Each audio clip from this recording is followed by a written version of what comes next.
pernah kopi cair yang kami minum itu tumpah dari cawan adik. Suatu malam dan tangisannya meninggi. Esakannya yang memanjang, kami memujuk hampir ke subuh hari dengan janji cawan sumbingnya pasti berganti. Indahnya bahasa, walaupun bukan berbangsa Melayu. Tapi kita tengok dulu. Kita tak nak memperkenalkan lagi siapakah gerangannya. Betul. Dan kita nak melihat sedikit bingkisan istimewa berkenaan dengan seorang profesor ini. Dan yang pastinya saya nak tanya jugalah, adakah cara penyampaian look itu betul? Nak puisi ni senang? Sebab saya sendiri agak rasa malu lah walaupun berbangsa Melayu, tapi tidak pandai menulis puisi dan tidak pandai untuk bermadah, berhelah, bersastra, berfalsafah. Berfalsafah. Apa pun kita tengok dulu lah BT ni. Saksikan. Mendengar bicaranya dengan butiran percakapan jelas dan tersusun, baik dalam perbualan harian maupun berpuisi, sukar untuk meneka yang beliau bukan berbangsa Melayu. Antara pemuisi bukan Melayu terawal mencipta nama dan pernah memenangi anugerah kesusasteraan serantau Searight Award pada tahun 2000. Itulah karisma yang dimiliki oleh Profesor Madya Dr. Lim Swee Tin.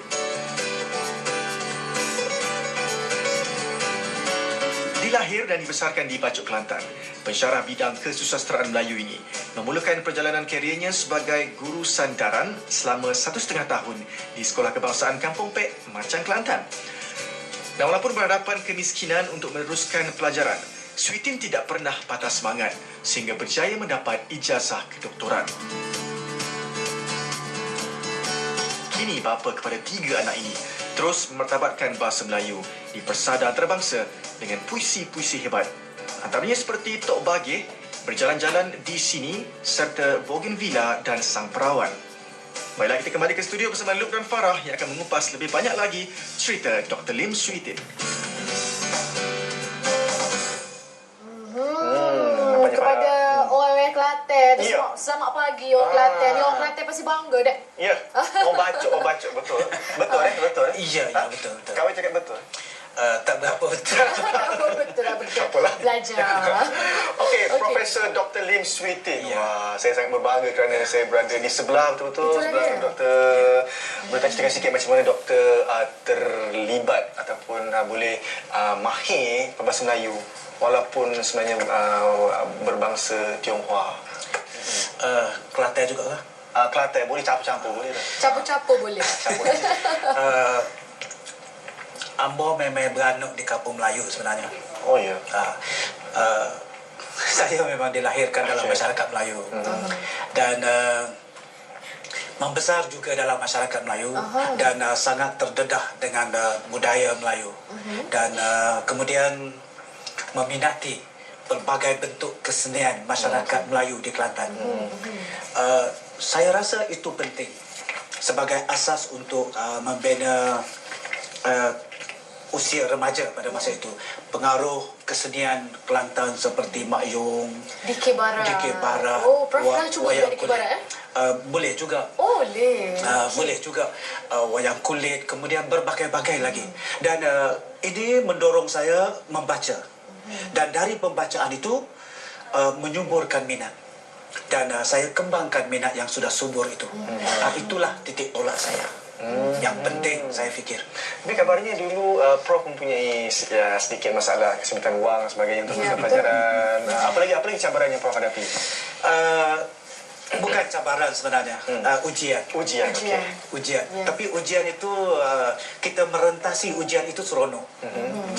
Pada masa saya belajar dulu, buku sangat kurang, sangat sedikit buku. Perpustakaan pun kosong almarinya banyak ketika itu tahun 60-an, awal 60-an. Jadi saya sangat minat membaca. Saya suka membaca. Tak ada bahan untuk dibaca. Dengan itu kami berusaha bertukar-tukar buku lah. Pinjam di sana dengan kawan itu, bergilir-gilir dan beli apa-apa buku yang ada di pasaran pada ketika itu. Harganya murah, 30 sen, 50 sen aja pada masa itu. Dan tetapi duitnya tak ada lah. Dan dari minat itu, dari pembacaan yang luas dan berbagai-bagai sifatnya. Saya rasa sangat bagus untuk saya merentasi ujian dan cubaan yang disebutkan oleh Luke tadi.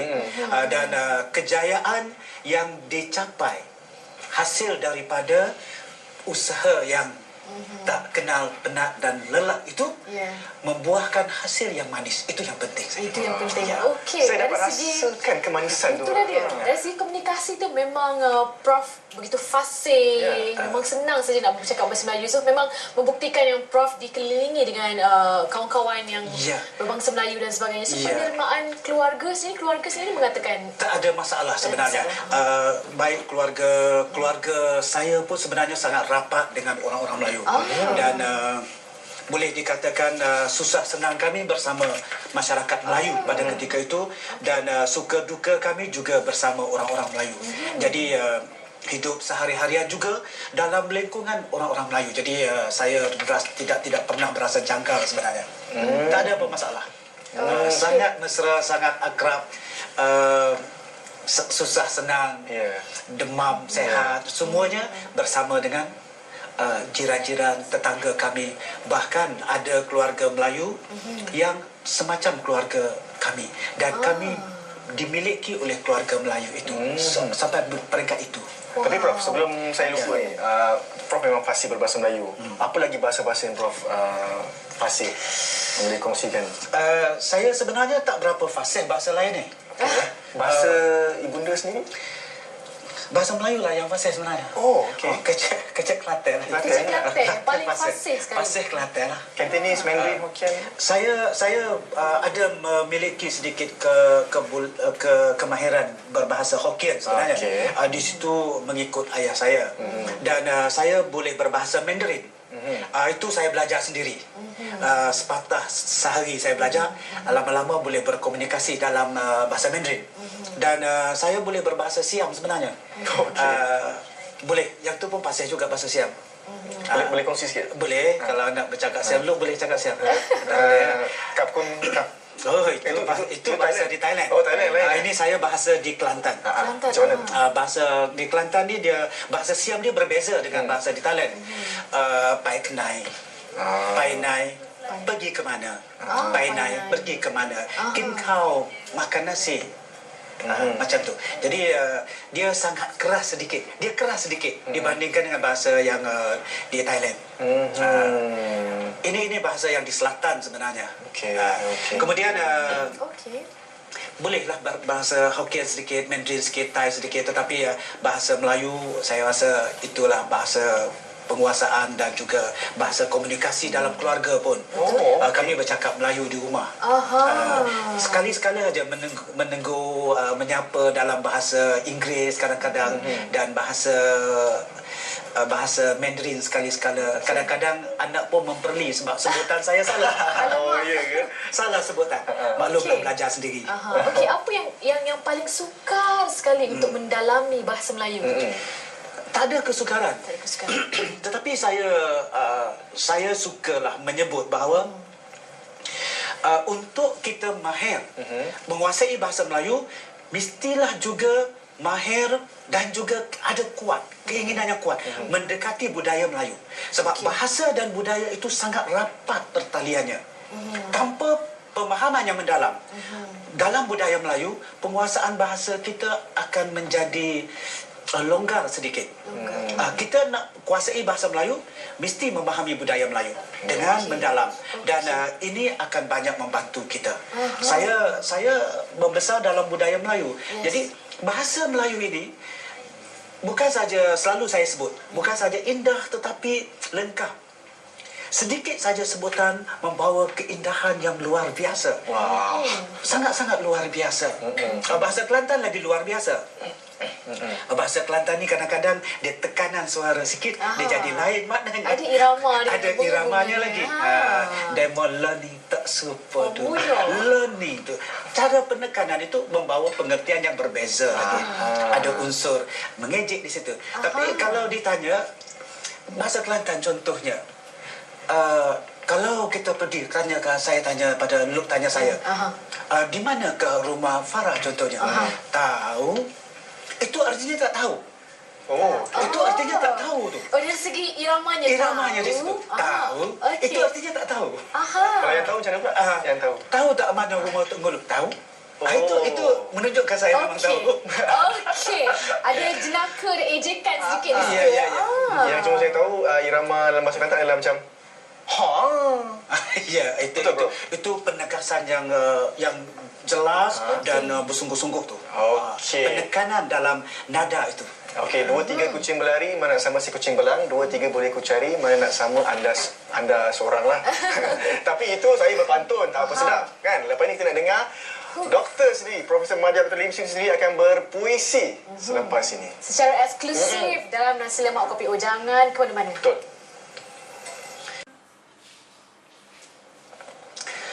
Ada kepada suatu hari sakit saudagar laki dan istri.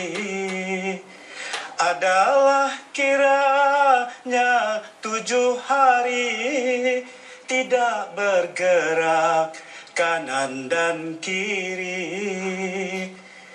Saudagar tahu akan dirinya hampirlah mati kepada rasanya. Lalu memanggil akan anaknya, dicium kepala dengan tangisnya. Katanya, wahai cahaya mataku, tinggallah Tuhan buah hatiku. Hampirlah mati gerangan aku, baiklah Tuhan tingkah dan laku. Serta hartaku aku tinggalkan, Tuhan seorang yang menyukakan. Sampai habis semua diterimakan, faedahnya akan diberikan. Jikalau tidak anakku berakal, harta pusaka di manakan kekal. Habislah harta badan yang tinggal, laksana perahu bersaut tunggal. Kerana harta tiada berguna, jikalau tidak akan sempurna. Sekalian itu habislah fana, hanyalah tinggal badan merana. Budi bahasa janganlah lupa, muliakan olehmu ibu dan bapa. Mana yang datang padamu berjumpa, janganlah lambat Tuhan menyapa. Kerana adat orang berbeza, tiada memandang harta dan benda. Tegur dan sapa itu yang ada, itu penambah di dalamnya dada. Terima kasih Profesor Madya Dr. Lim Sweetin. Wah, saya betul kagum. Sungguh indah.